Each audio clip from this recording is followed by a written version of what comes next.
تکبیر، نعرہ رسالت، نعرہ تحقیق، نعرہ حیدری، نعرہ غوثیہ، شہدائے کربلا، علماء اہل سنت، مجاہد اہل سنت، شیر اہل سنت، خطیب پاکستان حضرت علامہ صاحبزادہ عمر فیض قادری صاحب، آستانہ عالیہ گولڑا شریف۔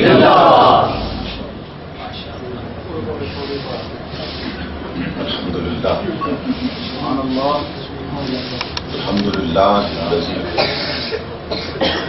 بين النبيين بحبيبه المصطفى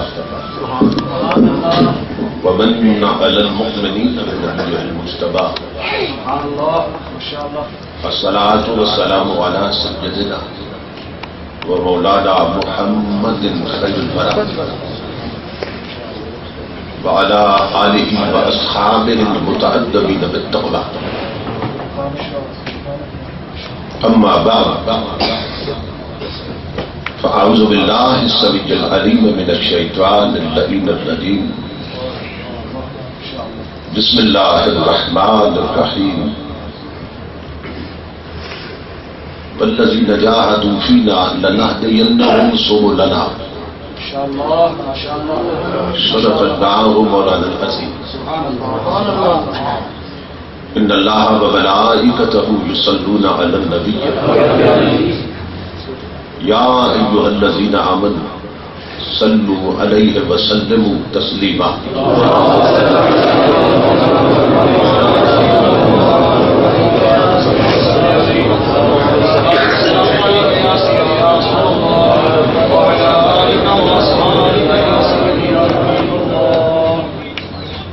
لائق صد احترام سرمایہ ملت خطیب اسلام برادر محترم حضرت علامہ محمد ایاز رضوی صاحب دامت برکاتہ العالیہ،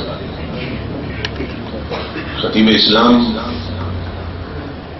برادر عزیز حضرت علامہ مولانا حسان رضا قادری صاحب زیدہ مجلوب،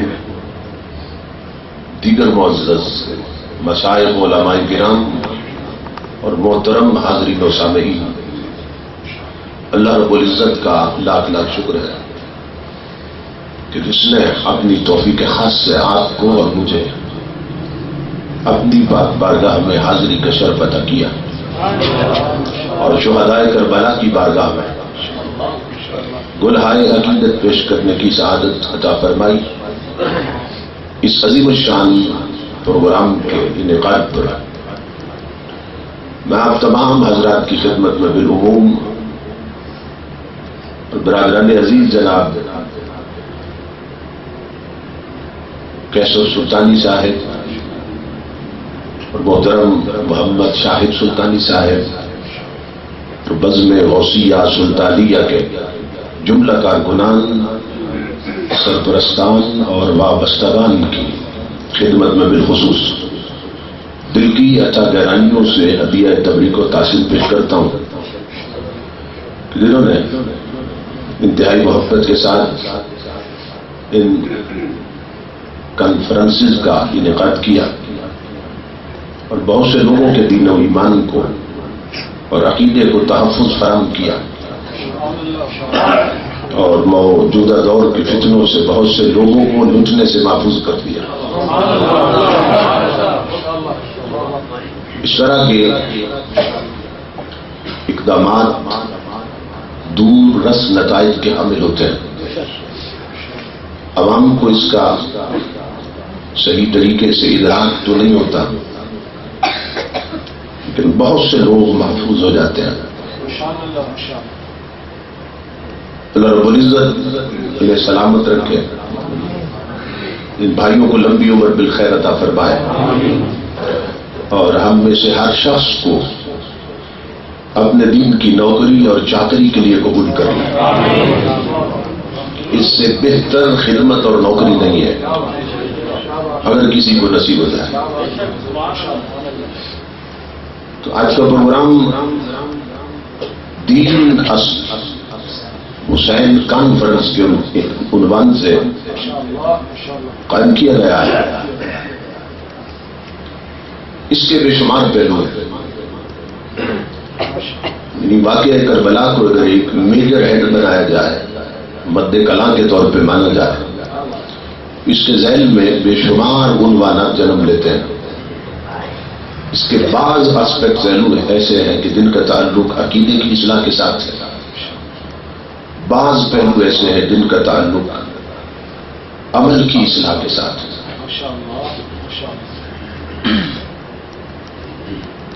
پروگراموں کا مقصد ہی یہ ہوتا ہے عقیدے کی بھی اصلاح ہو جائے اور اعمال کی بھی اصلاح ہو جائے. جن کا عقیدہ خراب ہے وہ سمجھ جائے، جن کا عمل خراب ہے وہ سمجھ جائے. اگر یہ مقصد نہیں ہے تو پھر کچھ مقصد نہیں ہے. تو جب بھی ایسی محفلوں میں آئیں اس طلب سے آئیں، یہ پیاس لے کے آئیں کہ ہم دین سیکھنے جا رہے ہیں. جب آپ کی پیاس یہ ہوگی کہ دین سیکھنے جا رہے ہیں، پھر آپ کا ذہن اسی کو قبول کرے گا جو پیاس بجھائے گا.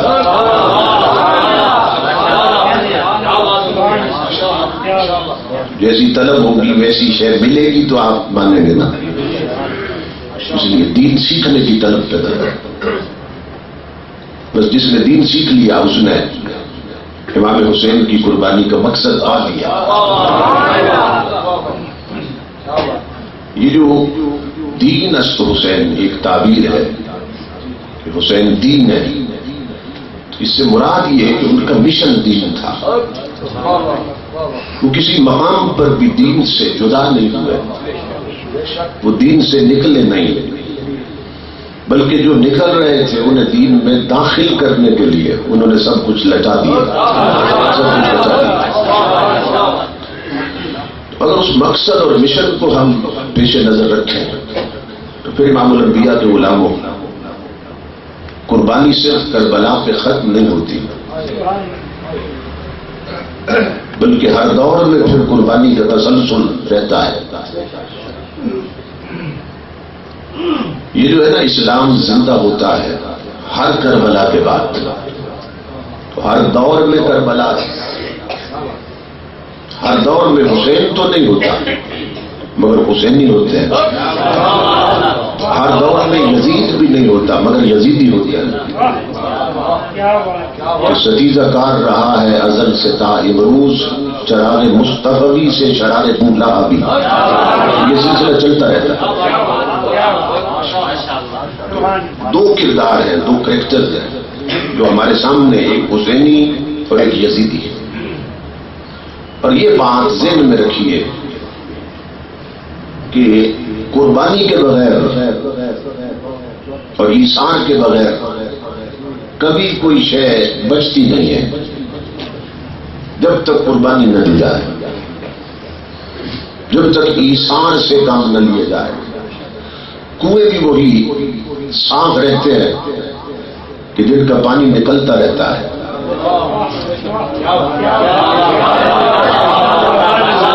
اگر پانی نہ نکالا جائے تو کنووں میں بھی کائی جم جاتی ہے، متعفن ہو جاتے ہیں، بدبودار ہو جاتے ہیں. اس کا سبب کیا ہے؟ اس لیے کہ اس نے قربانی دینی چھوڑ دی ہے.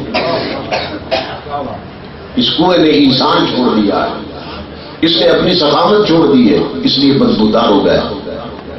تو یہ ذہن میں رکھیے قربانی سے شے بڑھتی ہے اور قربان نہ ہو تو پھر شے ختم ہو جاتی ہے، پھر بڑھتی نہیں ہے. یہ فلسفہ. تو ہمارا اسلامی سال شروع محرم سے اور ختم ذوالحج پہ. تو محرم میں بھی قربانی اور ذوالحج میں بھی قربانی. وہ بھی 10ویں کا دن، یہ بھی 10ویں کا دن. وہ بھی نبی کا لال، یہ بھی نبی کا لال. تو طلب بات. تو ہمارا سال شروع بھی قربانی سے ہوتا ہے اور ختم بھی قربانی پہ ہوتا ہے. اس کا مطلب یہ ہے کہ ایک مسلمان کی پوری زندگی قربانیوں سے عبارت ہے. کہ مسلمان وہ ہے جو ہر وقت قربان ہوتا رہتا ہے، قربانی دیتا رہتا ہے. لیکن ہم ایک سانس دیتے ہیں تو دوسرا لیتے ہیں. اگر کوئی کہے کہ میں سانس دوں گا نہیں تو پھر لے گا بھی نہیں. آپ ہاتھ رکھو کہ میں سانس نہیں دوں گا پھر لیں گے کیسے؟ اسی دینے میں تو لینا ہے. یہ ذہن میں رکھیے. دو زمیندار ہیں, دونوں کے گھر میں ایک بوری دانوں کی بھری ہوئی ہے. ایک بوری کو جفا مار کے بیٹھا ہے اور دوسرا جو ہے وہ کہتا ہے میں اس بوری کو لے جاؤں گا, زمین میں ہل چلاؤں گا اور پوری بوری اپنی زمینوں میں بکھیر دوں گا, یہ سارے دانے بکھیر دوں گا. تو جو جفا مار کے بیٹھا وہ کہتا تو پاگل ہے, بکھیرے گا تو ختم ہو جائے گی. اپنے ٹائم کو جس بوری کو جفا مارے اس کو تو بچا لیا اس نے, مگر نتیجہ کیا نکلے گا؟ اگر استعمال نہیں کرتا اسی میں کیڑا لگ جائے گا. خود استعمال کرے تو چند دن بعد بوری ختم ہو جائے. اور جس نے اس بوری سے قربانی دی تھی اس کی گئی بوری ہے اور پلٹے بورے ہیں.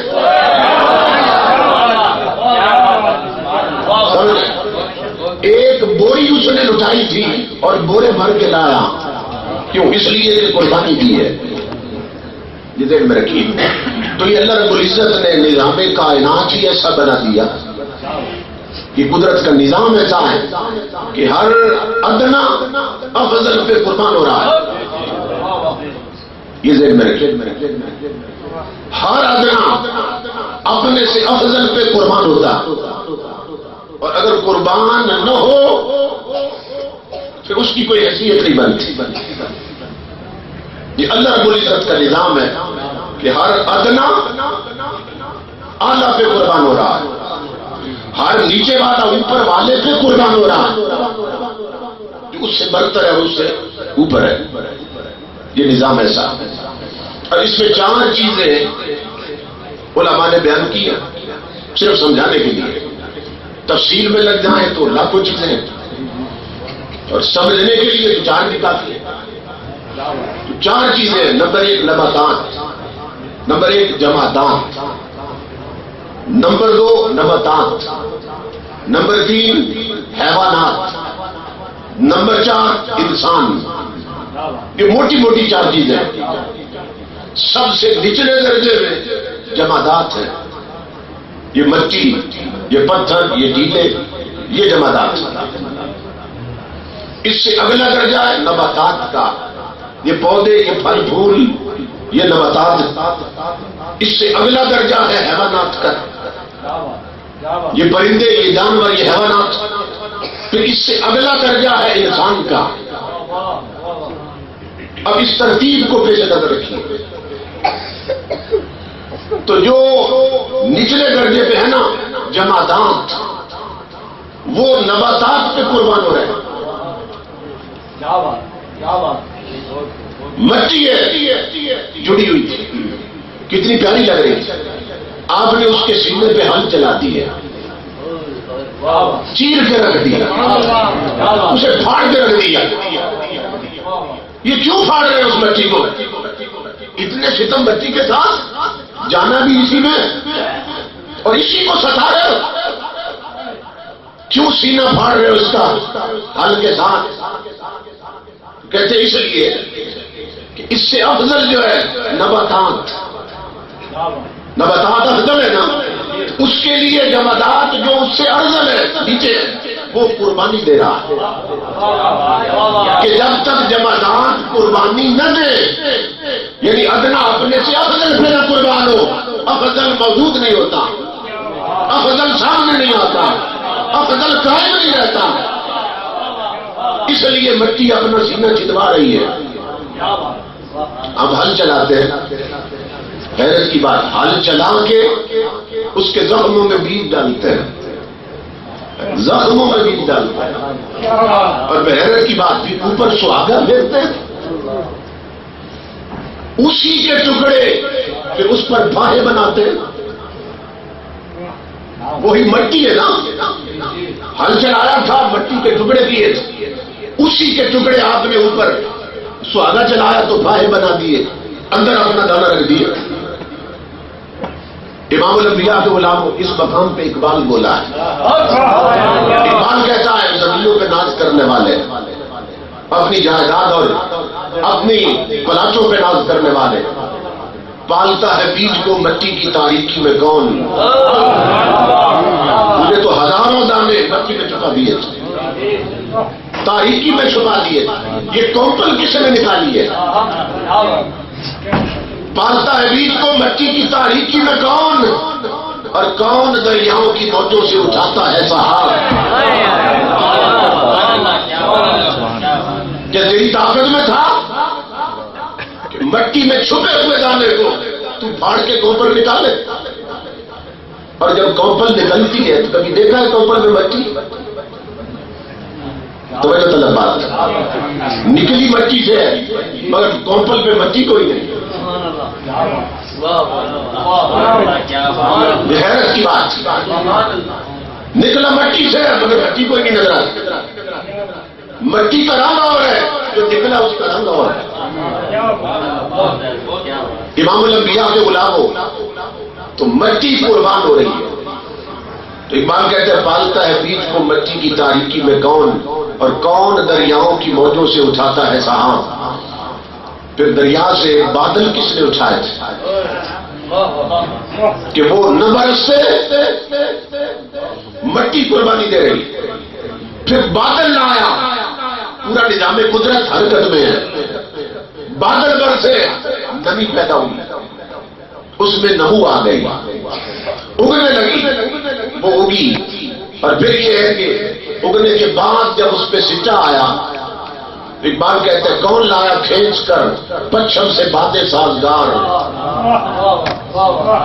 اس سٹے کو جھلانے کے لیے تو نے تو ایک دانہ بویا تھا نا، ایک دانے سے 7 بالیاں نکلی، 7 کوپلیں نکلی، ان پہ 7 بالیاں لگی، اور ہر بالی میں 100 دانے. یہ قرآن بھی کہہ رہا ہے پالتا ہے بیج کو مٹی کی تاریکی میں کون، کون دریاؤں کی موجوں سے اٹھاتا ہے سہام. اور کس نے بھر دی موتیوں سے خوشائے گندم کی جیب، اور موسموں کو کس نے سکھلائی یہ ہوئے انقلاب. یہ پھر موسم کس نے بدلے کہ سردی آ گئی تو پتے جھڑ گئے، گرمی آ گئی تو درختوں پہ پتے آ گئے. کہاں غور کر نادان، یہ سسٹم کس نے بنا دیا کہ سردیوں میں پتے جھڑ جاتے ہیں اور گرمیوں میں پتے آ جاتے ہیں درختوں. اس کا مطلب یہ ہے پیدا کرنے والا تیری ضرورتوں کو جانتا ہے کہ سردیوں میں پتے گرا دیے کہ اسے دھوپ لگنی چاہیے، اور گرمیوں میں پتے اگا دیے کہ اسے سایہ چاہیے. تیری ضرورتیں پوری کر رہا ہے.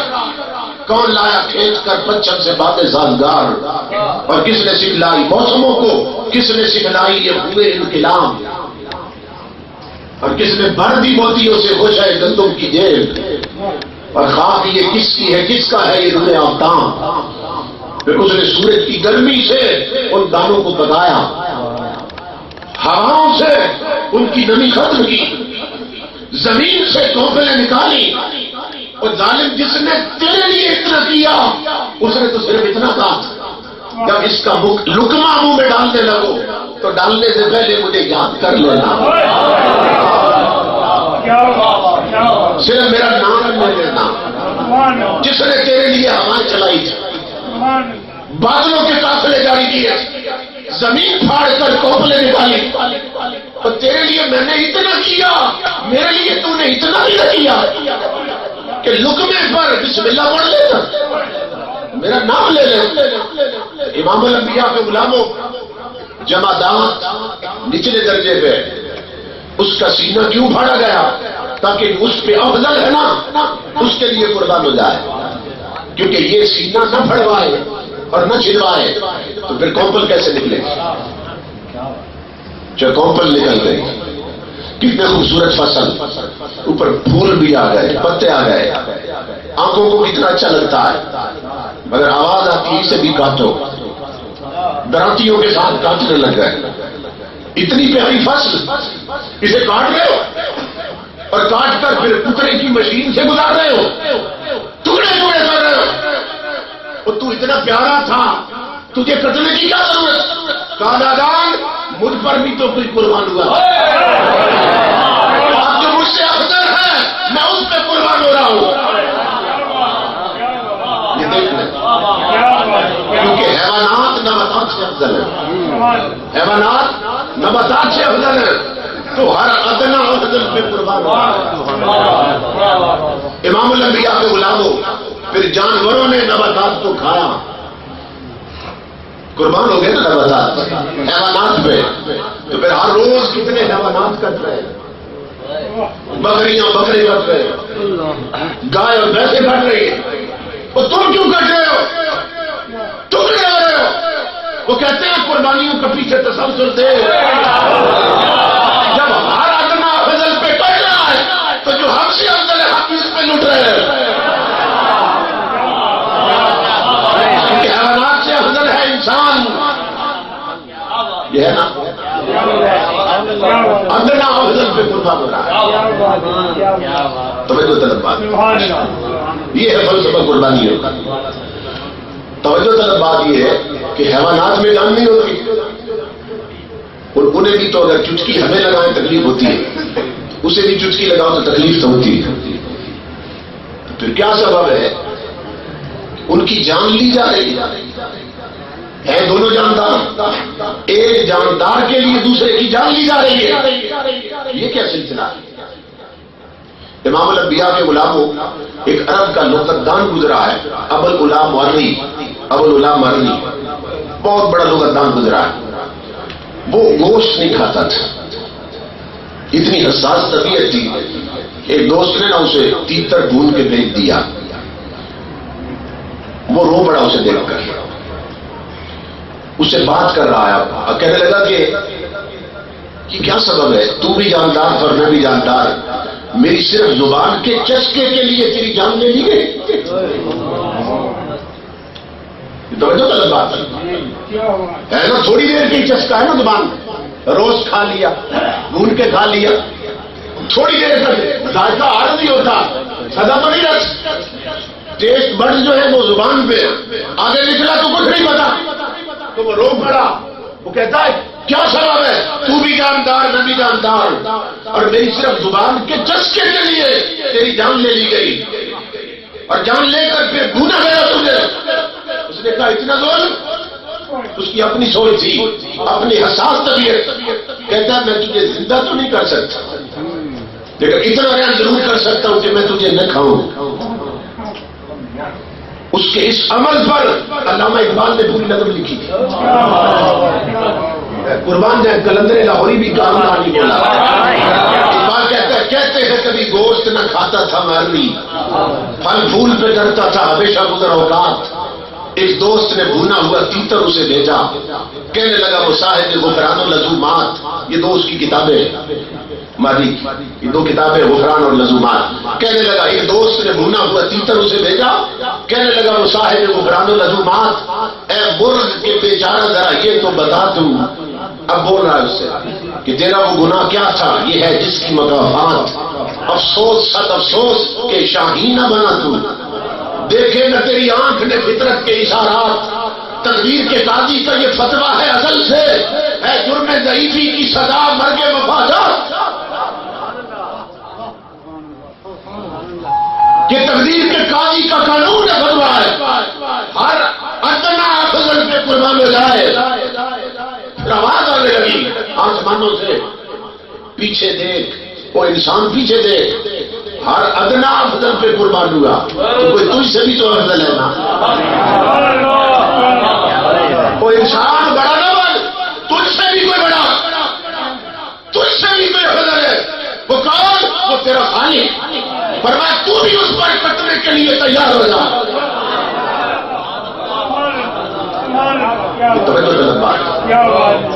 ادنا افضل پہ قربان ہو رہا ہے.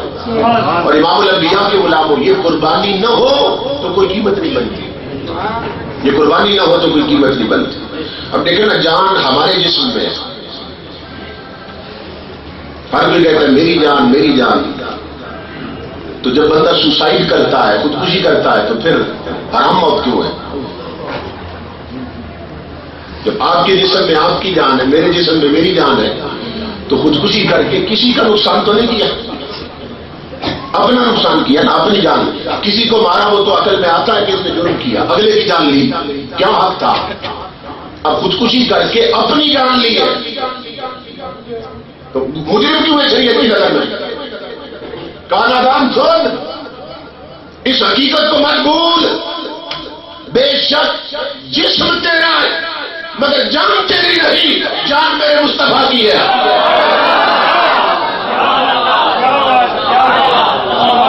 النبی اولیٰ بالمؤمنین من انفسہم، میرا نبی مومنوں کی جانوں سے بڑھ کر بھی انہیں پیارا ہے.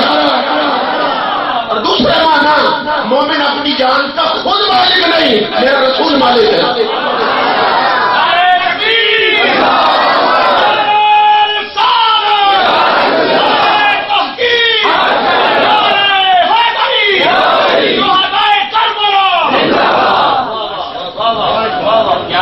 یہ توجہ طلب بات ہے حضور کے غلاموں، یہ جان حضور کی ہے. یہ جان کس کی ہے؟ حضور کی جان ہے. اگر ان کی نہ ہوتی تو پھر یہ کیسے ممکن؟ ہمارے جسم میں ہم لیں تو حرام مضمر ہے، اور یہی جان مصطفیٰ کے اشارے پہ قربان کر لے تو شہادت کا رتبہ ملا.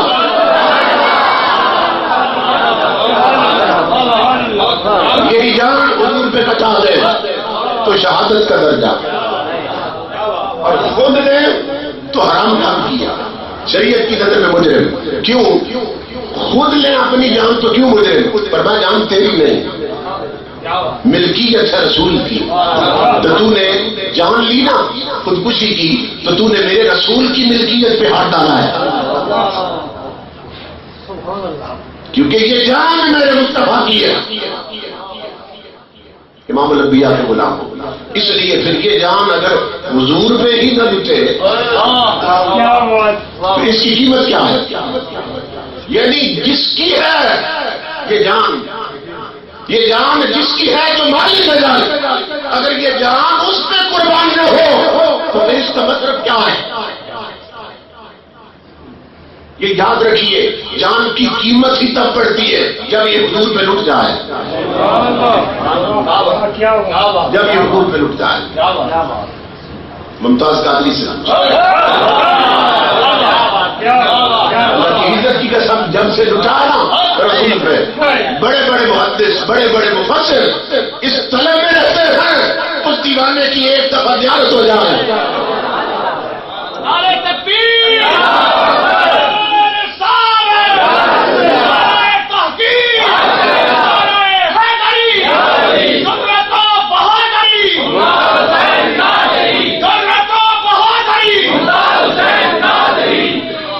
ورنہ نہ جانے کتنے ممتاز ہر محلے میں ہوں گے، کوئی نہیں جانتا کتنے ممتاز ہے. ایک ممتاز ہے جو رسول پہ لٹا، تو ہر بندے کو طلب ہو گئی اس کی زیارت ہو جائے. کوئی آواز آ رہی ہے، جب تک بکے نہ تھے تو کوئی پوچھتا نہ تھا، تو نے خرید کر مجھے انمول کر دیا.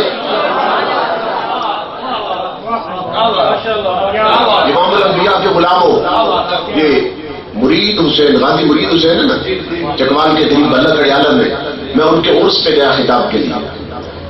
جہاں مجھے کمرے میں ٹھہرایا گیا وہاں ایک بزرگ بیٹھے تھے، 100 سال کے لگ بھگ عمر ہوگی. جب تعارف ہوا تو بتانے لگے میں غازی مرید حسین کا بچپن کا دوست تھا، ہم اکٹھے اسکول میں پڑھتے تھے.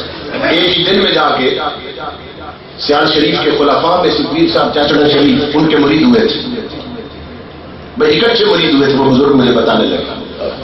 اور پھر جب رسول اللہ کا گستاخی کر کے چھپنے لگا اور یہاں سے ٹرانسفر کرا دی اس نے اور انڈیا کے ایک علاقے میں چلا گیا، تو یہ مرید حسین وہاں جا پہنچا اور اس کو مار دیا. لمبا واقعہ میں اس طرح نہیں جا رہا ہوں، مطلب یہ ہے کہ اس کے گھر جا کے اسے ختم کر دیا، مار دیا. پھر جیل ہو گئی، کیس چلا اور پھانسی ہو گئی. تو جب پھانسی ملی اور جنازہ پڑھایا گیا تو جو غازی مرید حسین صاحب کے پیر تھے نا، جنازہ پڑھانے کے بعد لاکھوں کا اجتماع، انہوں نے کہا لوگوں مدینے سے ایک خبر آئی ہے، تم بھی سن لو، تم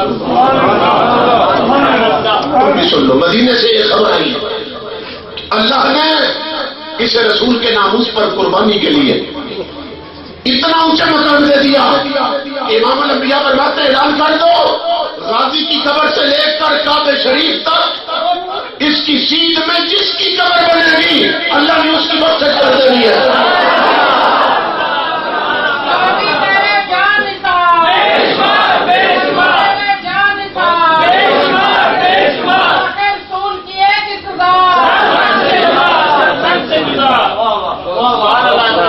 بتانے کا مقصد یہ ہے ان کے غلاموں، اہل تشیع کا عقیدہ ہے کہ امام حسین کا جہاں مزار ہے اس کے 15 میل چاروں طرف 15 میل چاروں طرف 15 میل کے اندر بڑے سے بڑے گنہگار جس کی قبر بنے گی وہ جنتی ہے، اہل تشیع کی کتابوں میں ہے، یہ وہ کہتے ہیں۔ تو میں کہتا ہوں ظالموں، یہ شان اگر حسین کی ہے تو 15 میل کی بات کرتے ہو، میں کہتا ہوں 1500 میل کو ہو ہم مانتے ہیں، مگر اگر حسین کی یہ شان ہے تو پھر حسین کے نانا کی شان کیا ہوگی؟ اگر حسین بڑے سے بڑے گنہگار 15 میل کے راستے میں چاروں طرف بخشش کرا سکتا ہے تو جو 15 صدیوں سے گنبد خضرا میں ساتھ لیتے ہیں اس ابو بکر و عمر کا مقام کیا ہوگا؟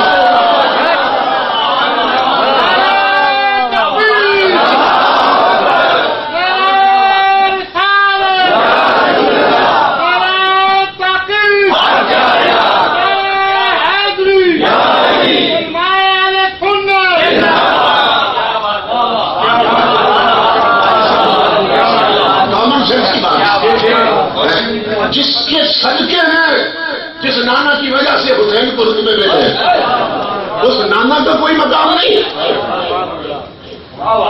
امام الانبیاء نے فرمایا کہ جو گنبد خضرا ہے اور جو قبر مصطفیٰ ہے، آقا نے فرمایا من زار قبری فلہ الجنہ، من زار قبری وجبت لہ الجنہ، جس نے میری قبر کی زیارت کر لی وہ جنتی ہے، اور یہ قیامت تک کے لیے خوشخبری ہے ہم جیسوں کے لیے بھی۔ حالانکہ آج اگر جائیں تو وہاں قبر نظر نہیں آتی کیونکہ آگے پردے ہیں، پھر آگے جالیاں ہیں، پھر اندر لائٹ نہیں ہے، تو قبر تو کوئی نہیں دیکھتا آج۔ مگر علماء نے لکھا اسی حدیث کی روشنی میں کہ چونکہ سارے سنی جاتے ہی حضور کے لیے، آج اگر نیت میں ملتا وہ بے شک قبر نہ دیکھے مگر سارا سفر کیا ہی یار کے لیے تھا تو انہیں وہی اجر ملتا ہے جو قبر تکنے والوں کو ملے گا، کیونکہ گئے ہی حضور کے لیے۔ اعلیٰ حضرت فرماتے ان کے طفیل آج بھی خدا نے کرا، اعلیٰ حضرت فرماتے ان کے طفیل آج بھی خدا نے کرا دیے، اصل مراد حاضری اس پاک در کی ہے، گئے ہی حضور کے لیے تھے، ان کا مقام کیا بنے گا؟ امام الانبیاء نے فرمایا قیامت تک 15 صدیوں میں بھی جس صحیح العقیدہ نے میرے روضے کی زیارت کر لی وہ جنتی ہے۔ تو امام الانبیاء کے غلاموں خود سوچو 15ویں صدی میں آج جس روضے کو تکنے والے جنتی بن رہے ہیں 15 صدیوں سے اندر لیٹنے والے کیا بنے ہوئے؟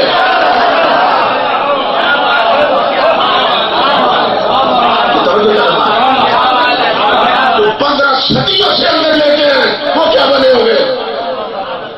جن پر تم منہ کھول رہے ہو ان کا کوئی مقام نہیں، جنہیں یار نے ساتھ لکھا رکھا۔ تو حضرت شاہ نصیر نے کہا رحمت اللہ تعالی علیہ، اب فرماتے حاضر و ناظر و نور و بشر غیب کو چھوڑ شکر کر وہ تیرے عیبوں کو چھپائے ہوئے، اور نام آنے سے ابو بکر و عمر کا لب پر تو بگڑتا ہے وہ پہلو میں چھلائے ہوئے ہیں، تو بگڑتا ہے وہ پہلو میں چھلائے ہوئے ہیں۔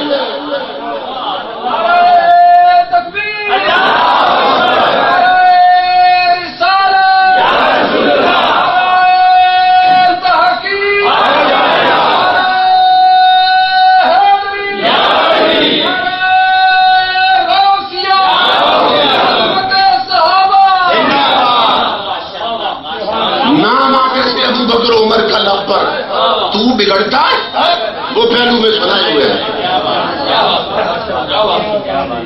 اللہ اکبر.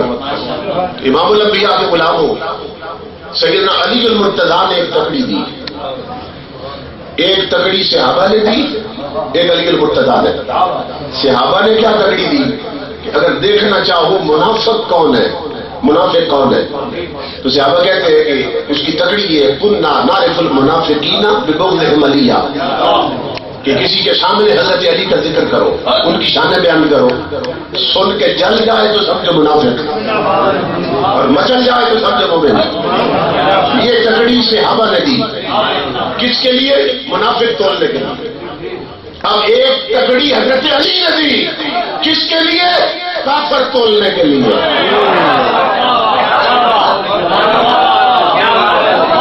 کافر تولنے کے لیے.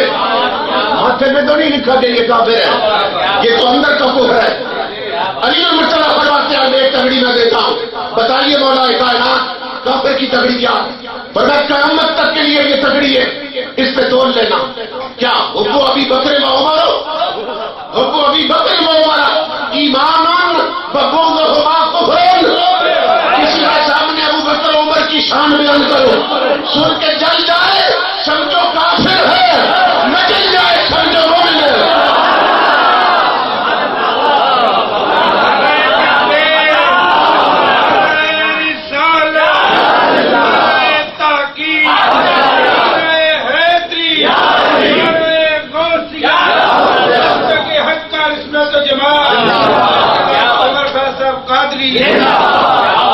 امام الانبیاء کے غلاموں کے دونوں تکڑیاں بات کریں, آپ کو پتہ چل جائے گا اللہ کی عزت کی قسم.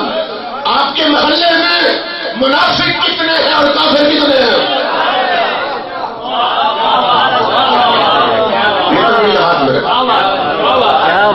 اللہ اکبر. اس لیے کہ تاجدار کائنات ان سب کو ملا کے گئے. جو انہیں جدا کرنے کی کوشش کرے وہ خود حضور کی امت سے جدا ہو جائے, مگر یہ کبھی جدا نہیں ہوگا. امام الانبیاء انہیں اپنے ساتھ لٹا کے گئے. میں تو کہا کرتا ہوں سنیو اپنا مقدر دیکھا, 15 صدیوں سے آج تک امام الانبیاء مدینے میں رہے سنیوں میں. امام الانبیاء مدینے میں سنی تھے یا کوئی اور تھا؟ تو یہاں لیٹے ہیں وہ گھر کس کا ہے؟ حضرت عائشہ. حضرت عائشہ سنی تھی یا کچھ اور؟ امام الانبیاء زندگی بھر رہے سنیوں میں اور گئے سنیوں میں اور لیٹے سنیوں کے گھر میں ہیں. اور ساتھ کون لیٹے ہیں؟ ابو بکر عمر یہ سنی ہے یا کچھ اور؟ ساتھ سنی لیتے ہیں. اور اللہ کی عزت کی قسم لوگوں قیامت کے دن اٹھیں گے بھی سنیوں میں.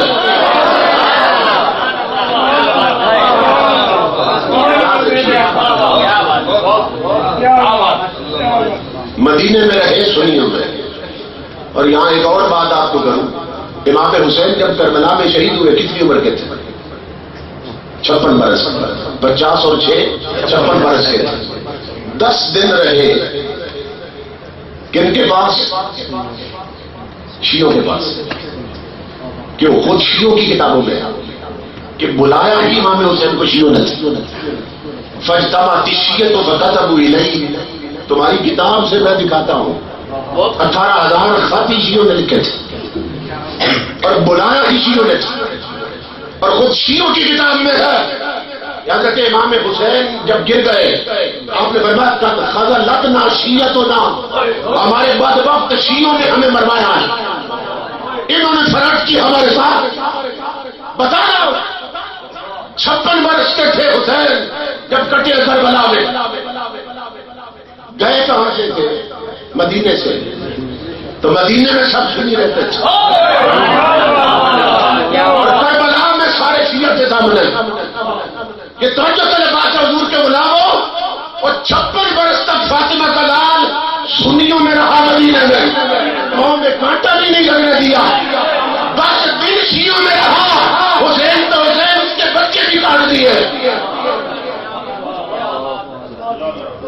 مجھے سوال کا جواب لا کے دو. حکمدار بنے ہوئے، قاتل ہیں، خود قاتل ہے. اور آج تک دیکھ لو، آپ کے گھر پہ ڈاکہ پڑے تو جس کے گھر سے سامان نکلے وہی ڈاکو ہے. امام حسین شہید ہوئے تھے تو جنہوں نے گھوڑا قابو کیا تھا انہوں سے گھوڑا نکل رہا ہے. جنہوں نے کپڑے اتارے تھے آج بھی انہیں کے گھر سے کپڑے نکل رہے ہیں.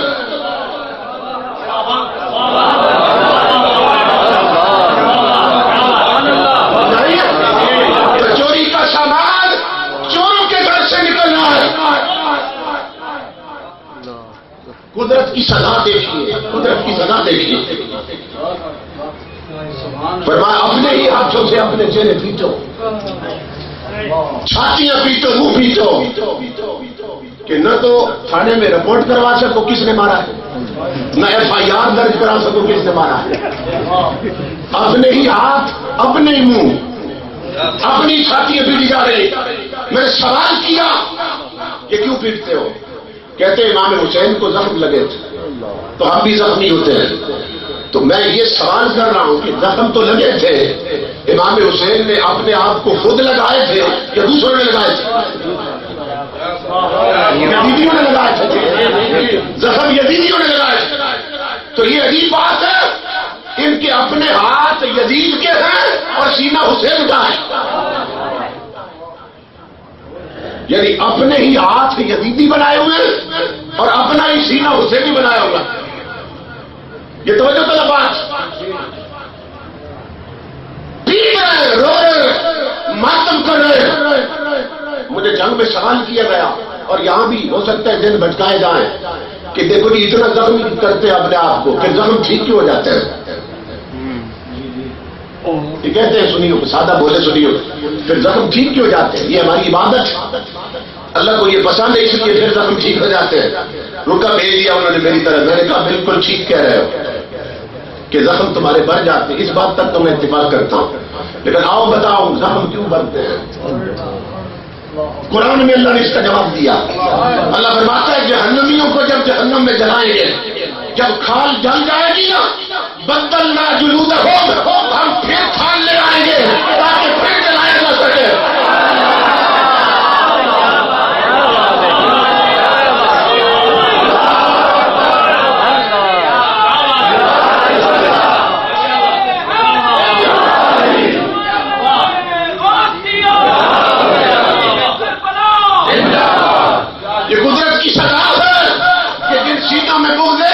اصحاب رسول وہ اس لائق ہے کہ پیچھے جاتے رہے.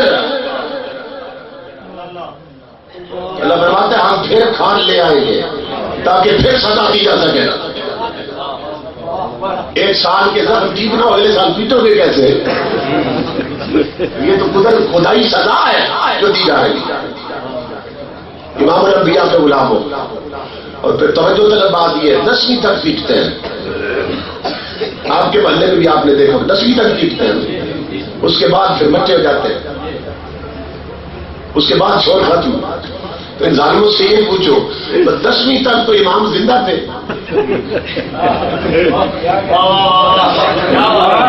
10ویں تک تو امام کربلا میں زندہ تھے اور تم 10ویں تک پیٹتے ہو. اور ظالموں ان کے زندہ رہنے پہ پیٹتے ہو یا کٹنے پہ پیٹتے ہو؟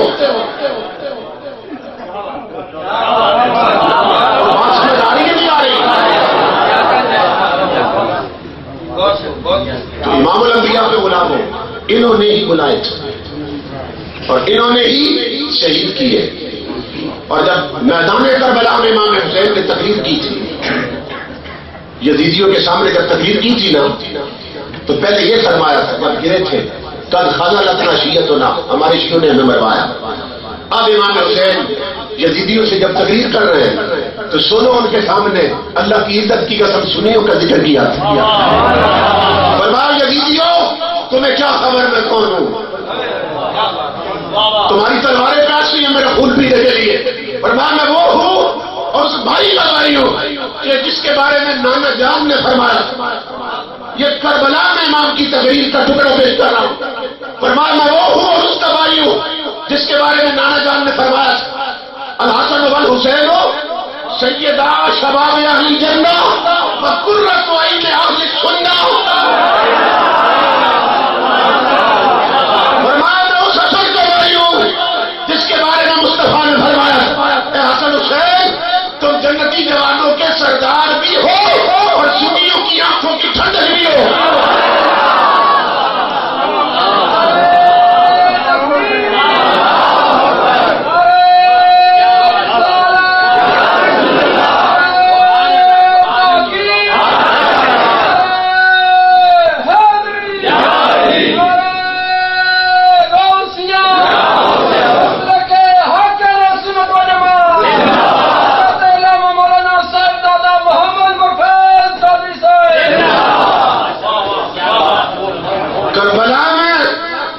کا ذکر بھی کیا اور دشمنوں کا بھی ذکر کیا. قد خذلت ناشیتنا اور فرمایا میں وہ ہوں. نانا نے فرمایا تھا میرے اور میرے بھائی کے بارے میں انتما سیدا شباب اہل الجنہ وقرۃ عین اہل السنہ کہ تم جنتی جوانوں کے سردار بھی ہو اور سنیوں کی آنکھوں کی ٹھنڈک بھی ہو. یہ آخری خطبہ ہے امام علی مقام. پھر دشمن پہ ٹوٹ پڑے ہیں. امام الانبیاء کے غلام 22,000 کا لشکر اس میں گھس گئے. ایک یزیدی لشکر کا سپاہی کہتا ہے اللہ کی عزت کی قسم دشمنی اپنی جگہ. کوئی بندہ 3 دن کا بھوکا اور پیاسا بھی ہو اور دن بھر لاشیں بھی اٹھاتا رہا اور پھر تنہا ہو کر 22,000 پہ اتنی جرأت سے حملہ کرے. میں نے حسین سے بہادر کوئی نہیں دیکھا. اس کا سبب کیا تھا اس بہادری کا کہ ایک بار بچپن میں دونوں بھائیوں کو لے کر یعنی اپنے دونوں بیٹوں کو لے کر سیدہ فاطمہ الزہرا حضور کی بارگاہ میں آئی تھی اور آگے عرض کی تھی ورث ما شیعہ حضور میرے ان دونوں بیٹوں کو اپنی کوئی وراثت عطا کرے.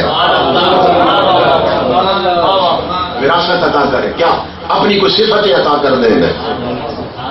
پہلی بات تو یہ ہے وہ جانتی تھی کہ اللہ نے یہ اختیار دیا ہے چاہیں تو اپنی صفتیں کسی کو دے سکتے ہیں ورنہ اس طرح بھی کوئی مانگتا ہے. یہ تو اللہ کی طرف سے عطا ہوتی ہے. حضور فرماتے تھے فاطمہ الزہرا عرض کر رہی ورث ما شیعہ آپ کے بیٹے اور بیٹی کے بیٹے انہیں اپنی وراثت دیں. امام الانبیاء نے دونوں کو قریب کر لیا. فرمایا پھر فاطمہ میں دینے لگا سن اما حسن فلہ ہیبتی و سودتی اما حسین فلہ جرتی و جودی. فرمایا تیرے بیٹے حسن کو اپنی ہیبت دے رہا ہوں اپنا روب اور اپنی سرداری دے رہا ہوں. حسین کو اپنی جرت اور سخاوت دے رہا ہوں. یہ دونوں کو عطا کی ہے. تو یہ جرت مصطفیٰ کے امین تھے کہ تنہا ہو کر 22,000 سے ٹکرا گئے. اور مورخین لکھتے ہیں کہ ایک یزیدی لشکر کا سپاہی اپنا مشاہدہ بیان کرتا ہے کہ جب زہرا کے لال نے 22,000 پہ حملہ کیا تھا تو نالین جو پاؤں میں تھا نا اس کا تسمہ ٹوٹا ہوا تھا. اس نے یہ بھی بیان کیا تسمہ ٹوٹا ہوا تھا. اتنی جرت کے ساتھ حملہ ور ہوئے کہ پشتوں کے پشتے لگا دیے. شور بلند ہوا گھیرا ڈال کے تیروں کی بارش کرو. پھر چاروں طرف سے تیر آئے اور تیروں سے پھرو دیے گئے. نیزہ سینے سے پار رخسار کٹ گیا. اب جب رخسار کٹا ہے نا وہ نہیں لکھتے ہیں امام علی مقام کے ہاتھ سے گھوڑے کی لگام چھوٹنے لگی زمین پہ گر رہے تھے. ایسی حالت میں بھی اپنے مشن کو نہیں بھولے اپنا مقصد نہیں بھولے اور گرتے ہی سر سجدے میں ڈال دیا. توجہ طلب بات. ایسے حالات میں بھی رب کا سجدہ نہیں بھولے کیونکہ حسین رب کا عاشق ہے. یاد رکھیے اللہ کی عزت کی قسم. اور اقبال نے بھی یہی کہا صدق خلیل بھی ہے عشق اور صبر حسین بھی ہے عشق. مارکہ وجود میں بدر و حنین بھی ہے عشق. حسین سجدے میں ہے آخری بار. یہ عشق الہی کا منظر ہے کہ جتنے غم لگے تھے نا اور جتنے غم آئے تھے زندگی میں حسین نے سارے غم اور سارے زخموں کا درد سجدے کی لذت میں گم کر دیا. سجدے کی لذت میں گم کر دیا. اور 22,000 تلواریں انہیں سجدے سے روک نہیں سکی. بچوں کے ٹکڑے حسین کو سجدے سے روک نہیں سکے. اپنی عورتوں کی پریشانی حسین کو سجدے سے روک نہیں سکی. اتنے دشمن مل کر بھی اسے سجدے سے روک نہیں سکے. حیرت کی بات، یہاں سجدے سے رکا نہیں. یہاں 22,000 تلواریں سجدے سے روک نہیں سکی، اور وہاں 22,000 تلواریں اسے یزید کے آگے جھکا نہیں سکی. یہاں جھکنے سے رکا نہیں اور وہاں جھکا نہیں. یہ توجہ تو بات، یہاں رکا نہیں جھکنے سے اور وہاں جھکا نہیں. یہاں جھکا ہے رکا نہیں، اور وہاں کٹا ہے جھکا نہیں. اس مقام پر کسی نے بڑی مزے کی بات کی ہے. وہ کہتا ہے سجدے میں سر جھکا ہوا، 22,000 تلواروں میں بھی سجدے میں سر جھکا ہوا اور نیزے پہ سر بلند. توجہ سے سنیے، سجدے میں سر جھکا ہوا اور نیزے پہ سر بلند. وہ اقرار بھی کمال ہے، انکار بھی کمال.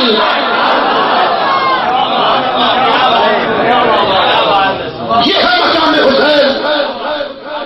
سجدے میں سر جھکا ہوا، نیزے پہ سر بلند، اور اقرار بھی کمال ہے، انکار بھی کمال. سر کٹا امام علی مقام کا اور نیزے پہ چڑھا لیا گیا. اور شہیدوں کے سر نیزے کی نوک پہ تھے.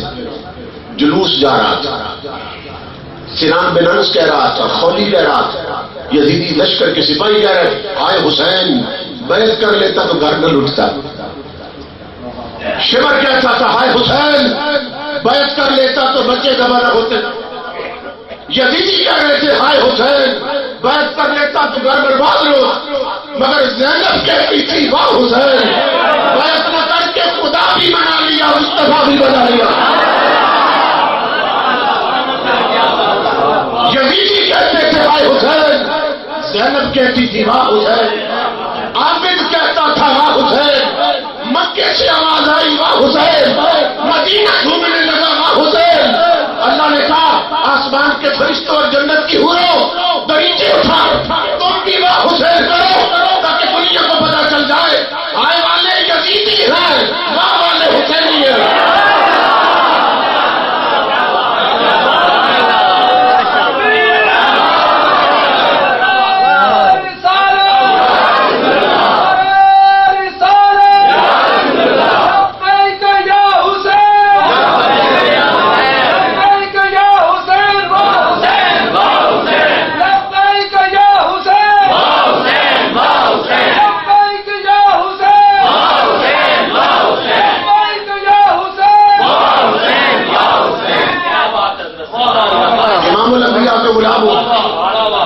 پتہ چل جائے ہائے والے یزیدی ہیں اور واہ والے حسینی ہیں. کیوں؟ اس لیے کہ حسین کوئی ہارا گیا کہ ہائے کی جائے، یا مارا گیا ہے کہ ہائے کی جائے. یہ نہ ہارا گیا نہ مارا گیا، یہ ہائے کے قابل. یہ جو ہائے حسین لگائی ہوئی ہے، یا تو عقیدہ رکھو ہارا گیا اور مارا گیا، نہ ہارا گیا نہ مارا گیا. یہ توجہ طلب بات. سر دے گئے اور جا رہے سر تو کہہ رہے تھے حسین بیعت کر لیتا تو یہ بربادی نہ آتی. امام حسین کا سر تھا نیزے کی نوک اور زبان حال سے کہہ رہا تھا ظالمو جھوٹ مت بولو، علی کا خون کبھی شکست نہیں کھاتا، علی کے گھر والے کبھی ہارتے نہیں. اپنے سر بھی دیکھو ہمارے بھی دیکھو. تم کاٹنے والے ہم کٹانے والے. کہتے ہو شکست کھا گئے، ذرا غور تو کرو. اور کاٹنے والوں کاٹ کر بھی تمہارے سر نیچے رہ گئے، ہمارے کٹا کے بھی اونچے جا رہے ہیں. پاک سر کٹ کے بھی اور یہ فتح مندی پا گئے، خاک سے اٹھے تو نیزوں کی بلندی پا گئے. اللہ فرماتا ہے جو ہمارے ہمارے لیے کرتے ہیں، ہم انہیں کبھی جھکنے نہیں دیتے، ہم انہیں کبھی مٹنے نہیں دیتے، ہم انہیں کبھی ذلیل نہیں ہونے دیتے جو ہمارے لیے کٹ جائیں۔ پھر توجہ طلب بات ہے، امام الانبیاء کے غلام امام حسین کا سر پہنچے ابن زیاد کے دربار میں اور یزید کے دربار میں، سر پہنچا ہے، دھڑ نہیں پہنچی۔ توجہ طلب بات ہے، سر لے گئے کاٹ کے، دھڑ چھوڑ گئے۔ اور بون آف کنٹینشن کیا تھی؟ جھگڑا کی جڑ کیا تھی امام حسین اور یزید کے درمیان؟ وہ کہتا تھا میں نے بیعت لینی ہے، میرے ہاتھ میں ہاتھ دو حسین۔ حسین کہتے تھے کٹ جاؤں گا مگر بیعت نہیں کروں گا۔ یہی بات ہے نا، یہی جھگڑا تھا۔ وہ کہتا تھا ہاتھ میں ہاتھ لینا، فرماتے تھے کٹ جاؤں گا مگر بیعت نہیں کروں گا۔ اللہ رب العزت نے فرمایا حسین اب تیری عزت بچانا میرا کام، بچا تو میرے لیے۔ تو مولا کیا کرے؟ فرمایا سر پہنچے گا یزید کے دربار میں، دھڑ نہیں جانے دوں گا، کیونکہ ہاتھ دھڑ کے ساتھ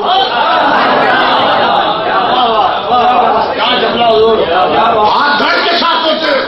ہو سکتا ہے دھڑ پہنچے تو وہ ہاتھ پکڑ لے حسین، دھڑ ہاتھ پکڑ کر گئے، جیتے جی تو ہاتھ نہیں دیا، کٹ کے تو دے دیا نا۔ اللہ نے فرمایا ایسا کبھی نہیں ہونے دوں گا، سر جائے گا دھڑ یہی چھوڑ جائے گا، تاکہ پتہ چلتا رہے یہ کٹا تو ہے پر بکا نہیں، یہ کٹا تو ہے پر چپا نہیں۔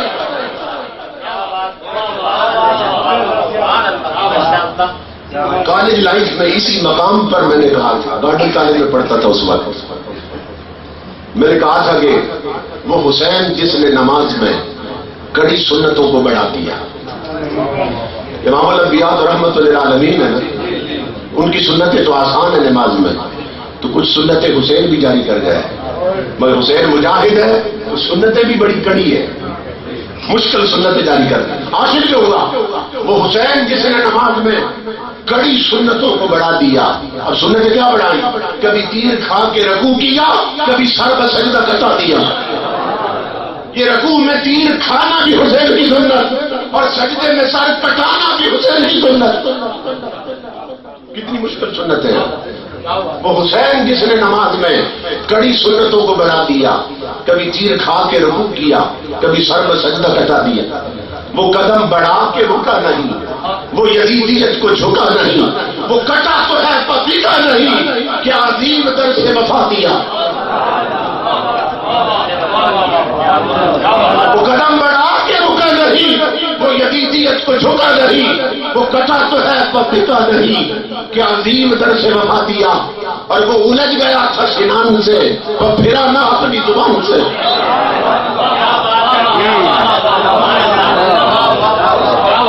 لشکر کا ایک سپاہی تھا سنان، حسین اس سے بھی الجھ گیا، اور سنان نیزو کی نوک کو بھی کہتے ہیں، حسین دونوں سے ٹکرا گیا۔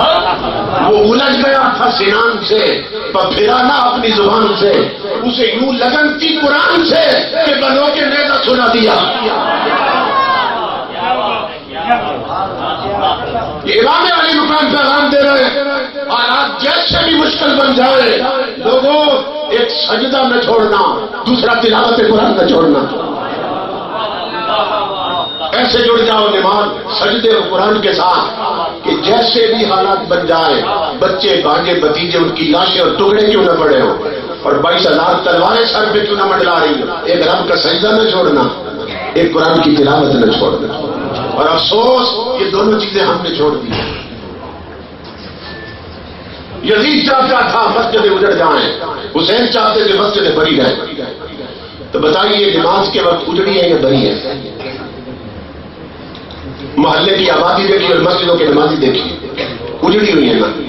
پھر اس کا مطلب یہ ہے کہ ہم نعرے میں حسین کے ساتھ ہیں، عمل میں یزید کے ساتھ ہیں۔ ہم دعوے میں حسینی ہیں اور عمل میں ہم یزیدی ہیں۔ یزید گانے سنتا تھا، گانے یحب الغنا، محسرین نے لکھا ہے گانے پسند کرتا تھا، گانے سنتا تھا، اور حسین قرآن سنتے تھے۔ تو بتاؤ معاشرہ میں زیادہ لوگ گانے سن رہے ہیں یا قرآن؟ اس کا مطلب یہ ہے محرم میں ہم صرف دعوے اور نعروں کی حد تک حسینی ہیں اور 11 مہینے عمل میں ہم یزیدی ہیں. کبھی اس تکڑی پہ بھی اپنے آپ کو تولو. امام الانبیاء کے غلاموں، عمل میں حسینی بن جاؤ. اگر امام حسین کے قافلہ میں ملنا چاہتے ہو، عمل میں ان کے غلام بنو. عملی طور پر تمہارے کردار میں حسینیت نظر آنی چاہیے، تمہارے گھروں میں حسینیت نظر آنی چاہیے. یہی دین ہے، یہی اسلام، کہ گھر گھر ان کا پیغام اور مشن اپنایا جائے اور عام کیا جائے. صرف نعروں سے وہ کچھ نہیں ہوتے. امام الانبیاء کا ابھی کلمہ نہیں پڑا تھا حضرت امیر حمزہ نے، صرف حضرت ابھی حمزہ تھے، کلمہ نہیں پڑا. شکار پہ گئے تھے، جب واپس آئے تو کسی نے بتایا کہ آپ کے بھتیجے محمد عربی کے ساتھ صلی اللہ علیہ وسلم ابو جہل نے نہ گستاخی کی ہے، بدتمیزی کی ہے. ان کے ہاتھ میں لوہے کی کمان تھی. وہ سامنے آ گیا قدرتی طور پر جب پہنچے گلی میں ابو جہل، تو بتایا کہ اس نے آج گستاخی کی ہے. کلمہ نہیں پڑا تھا. حمزہ نے اپنی کمان جو ہے اس کے سر پہ دے ماری، سر کھول دیا، اس کا خون کا فوارہ نکلا اور خوشی خوشی گئے حضور کے پاس کہ میں جا کے بتاؤں کہ میں نے بدلہ لے لیا بدتمیزی کا. جب جا کے بتایا نا حمزہ نے، محمد بدلہ لے لیا صلی اللہ علیہ وسلم نے. اب امام الانبیاء کا مشن دیکھیے. اور میں چچا، میں بدلے لینے سے کچھ نہیں ہوتا، مجھے کچھ کرنا ہے تو میرا کلمہ پڑھو، میرا دین اپناؤ. مصطفیٰ بدلے سے کچھ نہیں ہوتا، میں قدمے سے کچھ ہوتا. اگر انہیں خوش کرنا ہے ان کا دین اپناؤ، ان کی غلامی اپناؤ، عملاً ان کے غلام بن جاؤ، تو پھر حسین بھی خوش ہوگا، حسین کے نانا بھی خوش ہوں گے. اور اگر عملی طور پر ہم یزیدی رہے اور صرف دعوے اور نعرے میں مسلمان اور حسینی رہے تو پھر یہ منافقت ہے. میں اپنے بھائیوں کو مبارکباد دیتا ہوں کہ جنہوں نے انتہائی محبت کے ساتھ اس عظیم الشان کانفرنس کو برپا کیا، اور اس سے پہلے بھی کانفرنس ہو چکی ہے اسی پلیٹ فارم سے.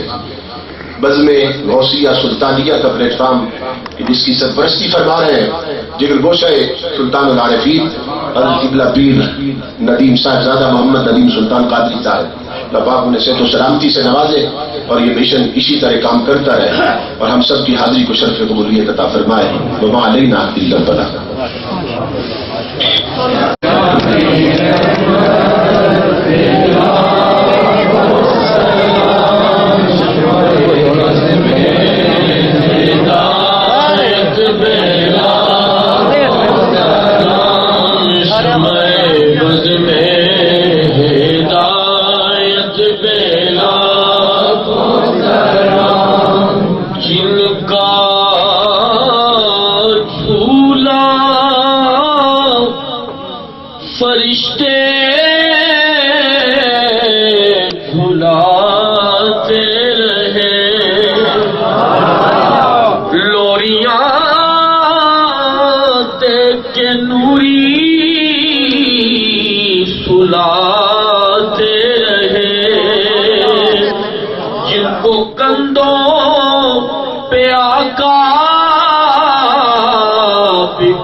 السلام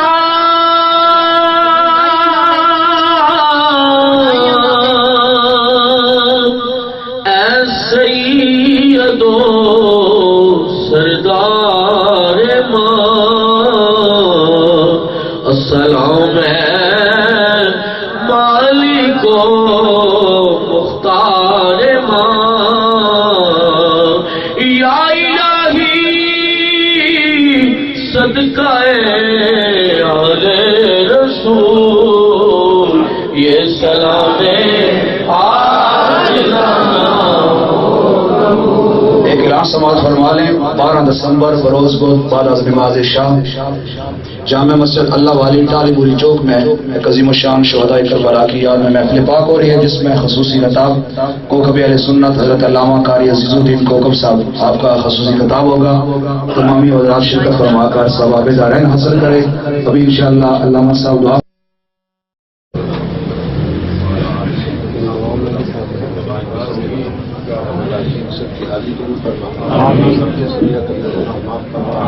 پریشان حال ہے، سب کی پریشانیاں دور تمام بیماروں کو شفا کامل عاجل اس پلیٹ فارم سے جن دوستوں نے ان پروگراموں کا اہتمام کیا انہیں دارین کی برکتیں، سعادتیں، نعمتیں اور مسرتیں عطا فرما۔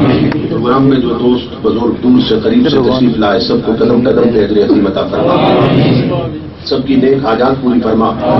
میرے اللہ جن کی بیٹیاں جوان ہیں مبارک اور اچھے اسباب پیدا فرما، روزگار ہے رزق حلال عطا فرما، تعلیم میں انہیں کامیاب فرما، معاشرہ کی تمام خرابیاں دور فرما، ہماری ماں بہنوں بیٹیوں کو شرم و حیا عطا فرما، ہمارے جوانوں کو دینی مسلکی اور مذہبی غیرت عطا فرما، قرآن پڑھ کر سمجھ کر عمل کی توفیق عطا فرما۔ محترم پیر صاحب کے بزرگ جو فوت ہوئے ان کے درجات بلند فرما، محفوظ فرما، علیہ الصلوۃ والسلام کی کل شفاعت کبریٰ نصیب فرما، مسلمان کو صبر جمیل اور اجر عظیم عطا فرما، جن کے خاندانوں سے جتنے بھی فوت ہو چکے ہیں سب کی مغفرت فرما، ان کے درجات بلند فرما، کل قیامت کے دن حضور کی شفاعت کبریٰ نصیب فرما۔